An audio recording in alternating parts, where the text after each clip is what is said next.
Hello, I'm Rajashree, and today we are joined by Gopesh Mittal, the co-founder of Alpha Quark, to discuss effective ways financial advisors can sell their services. This is a critical topic, especially for financial advisors who want to focus on relationship building rather than hard selling. I see.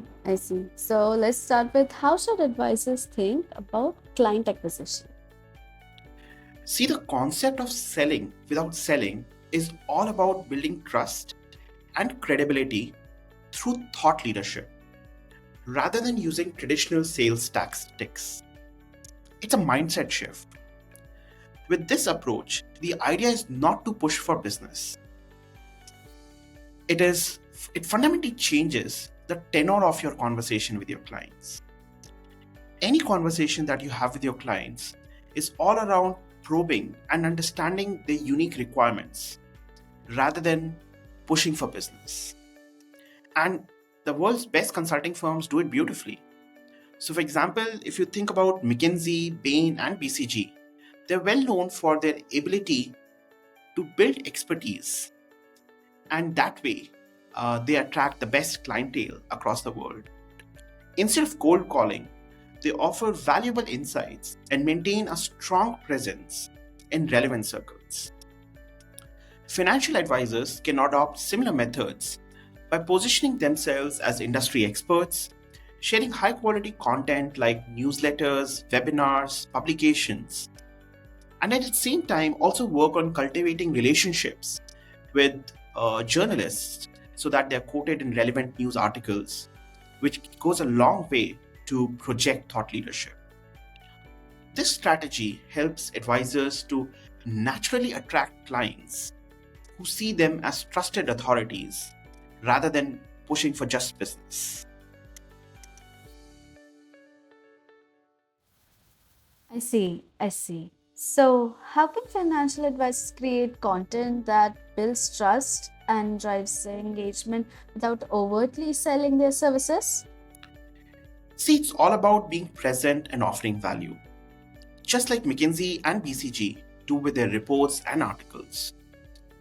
Advisors can publish insights on market trends, financial planning tips, or investment strategies, anything that is trending or is riding on the news cycles.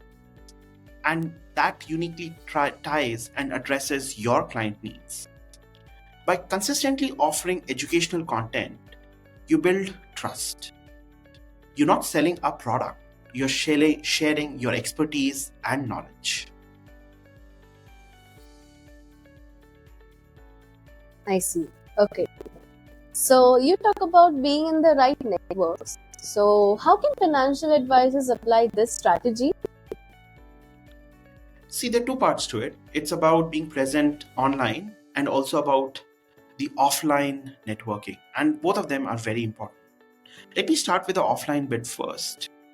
Financial advisors can strategically network in spaces where they expect their target clients to be present. For example, investor forums, workshops, local business networks. And being active in these circles ensures that when someone needs financial advice, they think of you and that you are top of mind for them. Now, there is a online, that is the social media and other online platform angle to this, right? So let me also cover this, Rashri, while we are at it, right? So of course, there's YouTube, right? And YouTube helps you get a lot of traction. So it's one of the most powerful social media channels out there.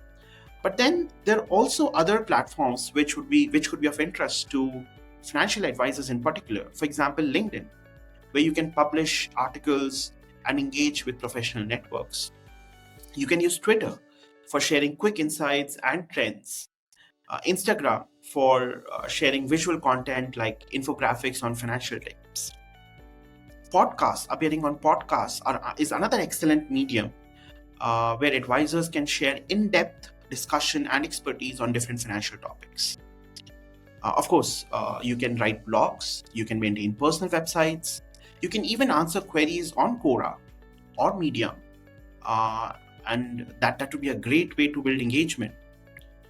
One of the small but very effective steps which you can do is just to create a bite-sized video as you go through your daily business life, and you upload it on YouTube, talking about any insight or anything that is happening which might be helpful to your potential clients. Just upload it on YouTube or even share it on your WhatsApp status, and that way you are enhancing your reach. So by leveraging these diverse platforms, both online and offline, advisors can broaden their reach and position themselves as trusted experts in this field. I see. I see. So, how can financial advisors create these high quality content quickly? Like, what all tools can help them? Yeah, that's a very important question. It takes a lot of effort, but leveraging tools and technology will help. So, if you can think of this as a step-by-step process, right? The first part is just thinking of what content to present, right? Then the second part could be how do you edit all these things, and of course there are certain process enhancements which would help you save the time as you go through these things. And let me talk about each of this one by one. When it comes to video editing, they're both paid tools as well as free tools.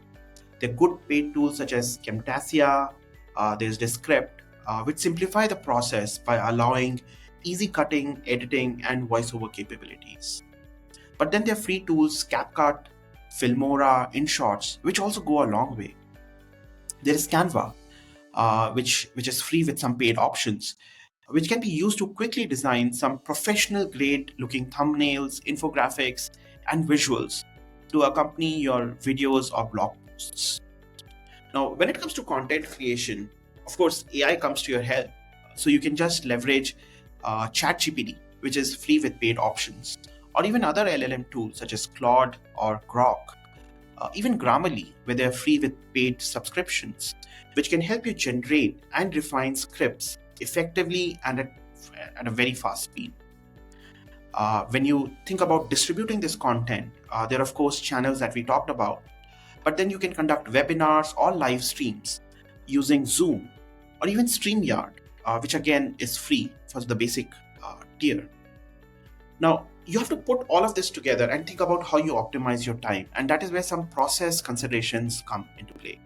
So you can batch content, you can record multiple videos or create several blogs in one session and then schedule them so that you have a steady stream of content ready to publish over time. I see. I see. So, if you're not directly selling, then how can financial advisors measure success? Yeah. See, measurement is very important but tricky because this is top of the funnel. Right? So one easy way is that as you onboard more clients, right, as their incoming queries, ask them how did they come to know about you. It would be helpful for you to understand what channels are proving to be most effective. Some of these tools also have different analytics dashboards which help you track how your content is being received. And they will have metrics such as open rates, engagement, what demographic, what geography you're getting audiences from. So use all of these to measure what kind of client engagement, retention, and reference that you are seeing. But keep an eye on these metrics so that you can choose where to spend your effort and maximize your ROI. Okay. So let's also cover that some common mistakes that financial advisors should really avoid when trying to sell without selling. Yeah. See, consistency is the name of this game. A big mistake is just being inconsistent in content creation or networking. There should be no breaks in thinking about how you project your thought leadership. If you are not regularly publishing insights or attending industry events, you are risking falling off on your client's radar. You have to be top of mind and you have to be consistent. So just having some part of your daily activities blocked for such content creation activities, thinking about what you can do to project thought leadership, and then using these tools would help you avoid this mistake. Okay. So let's now take a few questions from our audience before we close.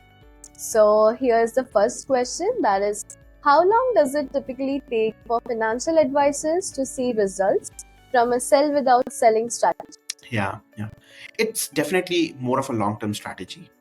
Typically, you'll start to see initial results in some 3 to 6 months as you build your credibility and trust within your network. Consistency is the key here.